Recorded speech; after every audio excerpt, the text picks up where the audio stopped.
further questions. Gentleman from Texas, Mr. Cloud, the floor is yours.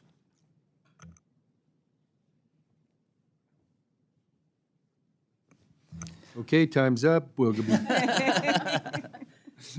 Thank you for your generous, Mr. Wayarlings. Mr. Cuellar said enough for the Lone Star State, so thanks for your good sportsmanship. Well, and he did a good job, and I would echo those sentiments. I was looking through a number of different programs as well, and it seems like communities like New York City and other communities are getting a lion's share of some of the funding on a number of these grants when, we've been dealing with this for several years and certainly have a much higher influx. So I would ask you to look at how that's being done in the grant writing process. But I wanted to, first of all, just thank you and on behalf of FEMA for the great work being done. I'm in a coastal district. We just a week ago cut the ribbon on the Packery Channel, which was a Hurricane Harvey project that's taken some years to get done. I know it's arbitration over a couple million that's left to be done, and I'd ask you all to work on that.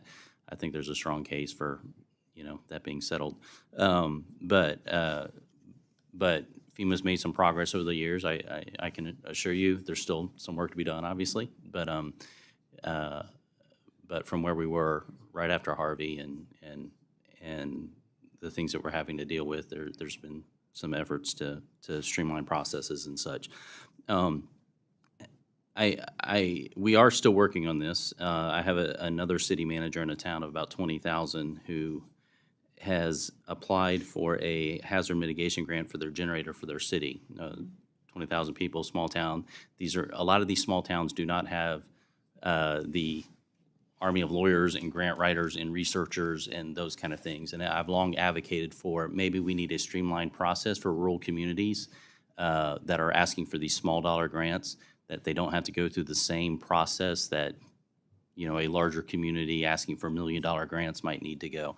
But I asked more details on this. Apparently their application was submitted November 5th of 2021, and they're wondering if they're going to be able to get it in time for hurricane season, this year. So that's still outstanding, and I would ask that we, just continue to look at that and make sure that rural communities aren't overlooked. They're having a hard time competing for these dollars because of their staffing situation. But thank you very, very much for the work that is being done. I wanted to, of course, touch on the southwest border. When we go and talk to the Border Patrol agents about what's going on, and we try to follow the dollars to figure out what's happening, a lot of the dollars have been compartmentalized. And so, migrants come to the border, they're processed. I'm not going to get into all of that because that's a different hearing for a different time. But we get to a certain point where it's like, okay, we hand off the migrants to NGOs, and they're getting funded by FEMA, but we have no idea how that's working. And this is one of the several, maybe not a handful at least, of extra Stafford Act missions, I guess, that FEMA's been on in the last few years. I was wondering if you could list the extra Stafford Act missions that FEMA's been involved with over the last 5 years or so. Yeah, so non-Stafford Act missions that we've been involved with? Right. Yes. So, again, FEMA's expertise that we bring to the table is certainly our ability to respond and recover to disasters and those that reach the level of a presidential disaster declaration. But we are also, as emergency managers, what I always like to say is chief problem solvers. And our regional administrators provide a number of different forms of technical assistance to our states and our local jurisdictions, the emergency managers in those communities, on a wide variety of problems, situations that they're facing, even if they don't rise to the level of a Stafford Act declaration.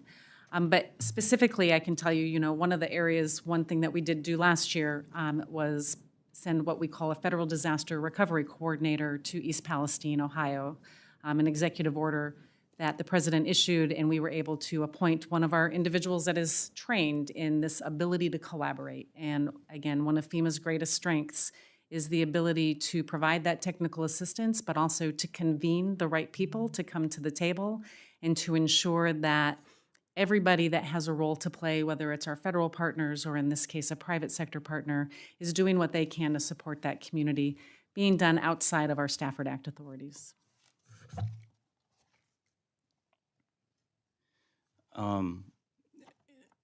And there has not been a presidential declaration, emergency declaration related to the border?